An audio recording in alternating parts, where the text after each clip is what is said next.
Next up to start the top 5 is gonna be one of my favorite Robin Williams movies, Dead Poets Society. Since we're already talking about movies that tell you you don't always have to do things the traditional way. If you've never seen this movie, Dead Poets Society is just a beautiful story about a new English teacher, and he uses these unorthodox methods to really reach out and connect with his students. And in my opinion, Robin Williams gives one of his best performances here. He was always known as obviously a stand-up comedian and a comedic actor, but all of my favorite Robin Williams roles were always his dramatic ones. And this is just another example of him shining in a dramatic role. On top of him though, there's obviously a reason that this screenplay won an Oscar. The screenplay, the writing in this movie is flat out brilliant. The movie absolutely nails all of the emotional and dramatic moments, and it's such a huge payoff at the end of this movie when you get to see these students break out of their shell. Captain, my captain. Sit down, Mr. Anderson. Do you hear me? Oh, Captain, my captain. Sit down, all of you. I want you seated. Sit down. Leave, Mr. Keating. So overall, brilliant writing, brilliant screenplay, brilliant performance by Robin Williams. Dead Poets Society is a must-watch, and it's my number 5. Up next in my number 4 spot, Fast Times at Ridgemont High, a timeless classic featuring one of the best characters of all time, Jeff Spicoli. Why don't you get a job, Spicoli? What for? You need money. All I need are some tasty waves, cool buzz, and I'm fine. And not to mention one of the most iconic scenes that has been ripped off or referenced more times than I can even count. And everybody knows the scene I'm talking about. Cue that slow motion. Hi, Brad. You know how cute I always thought you were.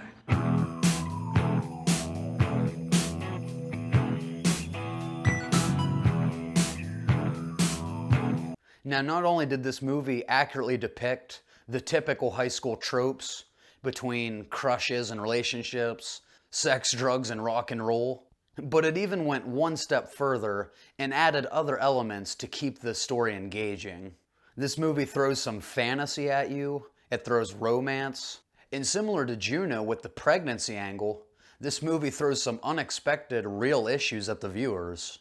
This film did an excellent job of switching tones almost instantaneously, like where you get one scene of laughing at Spicoli ordering a pizza in the class.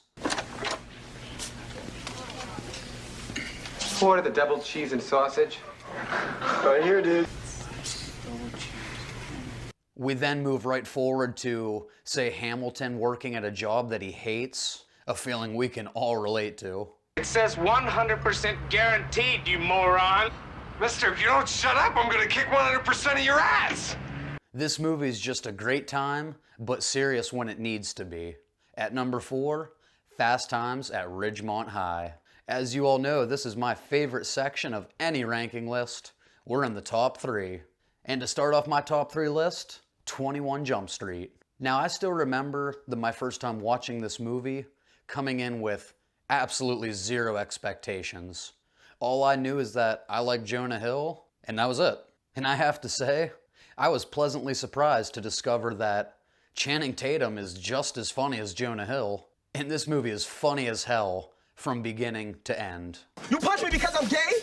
No. That is really insensitive. I didn't punch him because he's gay. I punched him, and then he's happened to turn out to be gay afterwards. I was gay when you punched me! I would honestly call this one of my favorite comedies overall in the last 10 years. Now, this movie doesn't really delve too deep into a deeper message or theme, but that's okay. Not every movie needs that. Some movies are just genuinely funny, and this is one of those movies. Yes, I'm Doug McQuaid, the track star, and this is Brad, science prodigy.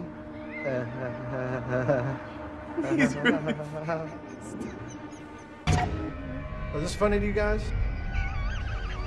On top of our two leads, you have a great cast here with Dave Franco, Brie Larson, Rob Riggle, and maybe the best character in the movie, Captain Dixon, played by Ice Cube.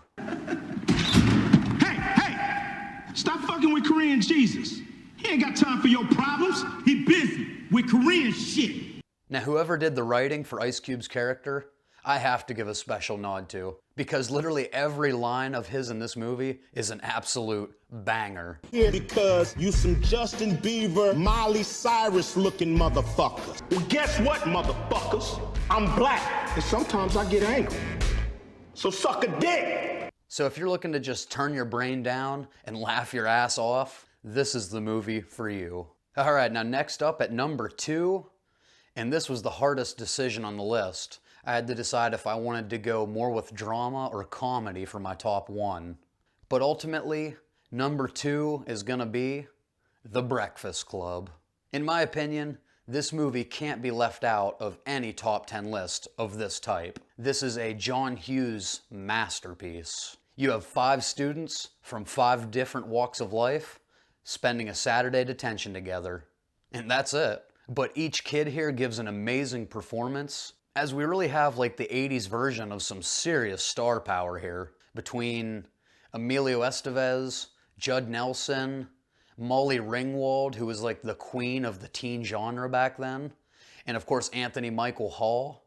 This movie is loaded with talent, and they're all given their chance to shine. Don't you ever talk about my friends. You don't know any of my friends, you don't look at any of my friends, and you certainly wouldn't condescend to speak to any of my friends. So you just stick to the things that you know. Shopping, nail polish, your father's BMW, and your poor, rich, drunk mother in the Caribbean. Shut up! And as far as being concerned about what's gonna happen when you and I walk down the hallways of school, you can forget it, because it's never gonna happen. Just bury your head in the sand and wait for your fucking prom. I hate you. Yeah? Good. John Hughes just really understands adolescence as well as anybody who's ever made movies. For whatever reason, he always gets the best out of each character and makes them super believable. To me, The Breakfast Club is just the perfect blend of humor, drama, and heartbreak. It has all of the elements, and it just switches between them so seamlessly, so it never becomes predictable in one direction, as just when it gets too funny and cheesy, it switches up to the drama, which leads to these heartbreaking moments, especially with Judd Nelson's character. Let's find out how tough you are. I want to know right now how tough you are. Come on, I'll give you the first punch. Let's go. Come on, right here. Just take the first shot. Please, and I'm begging you, take a shot right here. Come on. Just take one shot. That's all I need. Just one swing.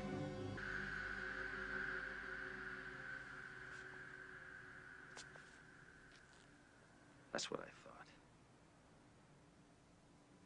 You're a gutless turd.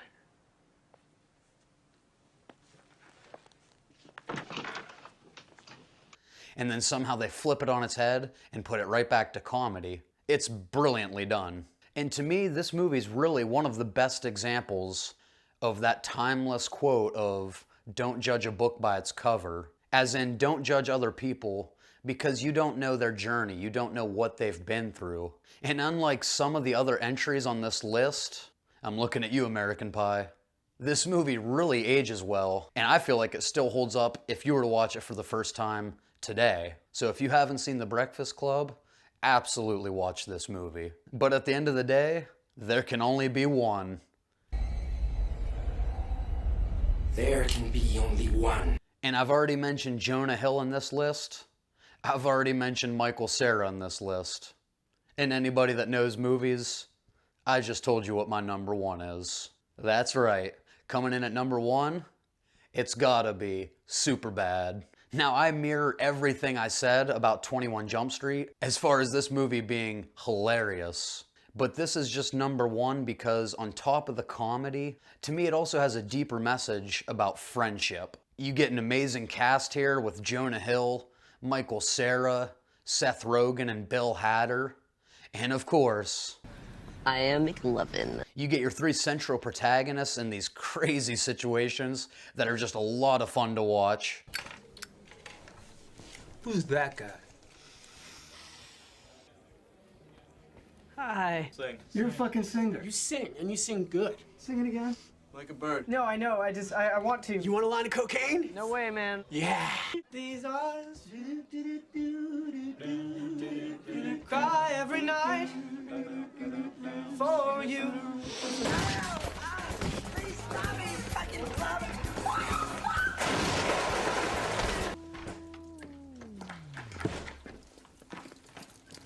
McLovin!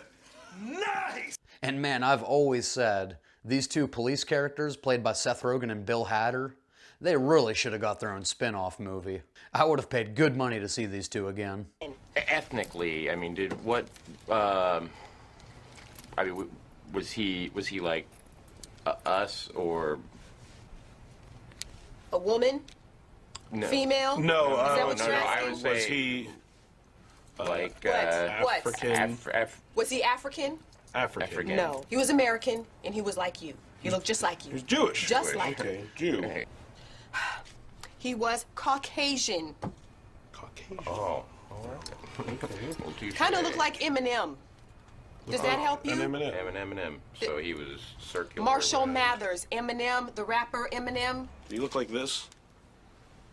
I'm amateur. I kind of. That kind of looks like an Eminem. Look, I can't do this. I told you already I have an exam tomorrow. Can you understand that? I have a goddamn veterinary exam. God damn it. It's some bullshit. This is some bullshit. I got exam tomorrow. Get this? I didn't get my... Well, apparently someone has an exam.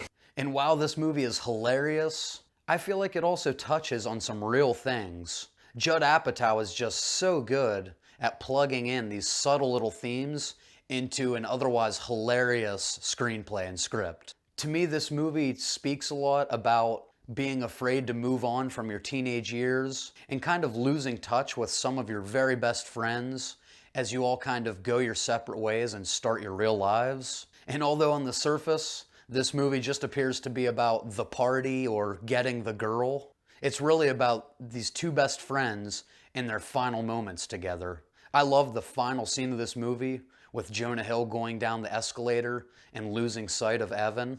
It's just beautiful symbolism for both of them to kind of separate and start their own life. Superbad is hilarious, it's genuine, and it's surprisingly heartfelt, and ultimately, my favorite high school movie of all time. All right, everybody, that's gonna do it for this video.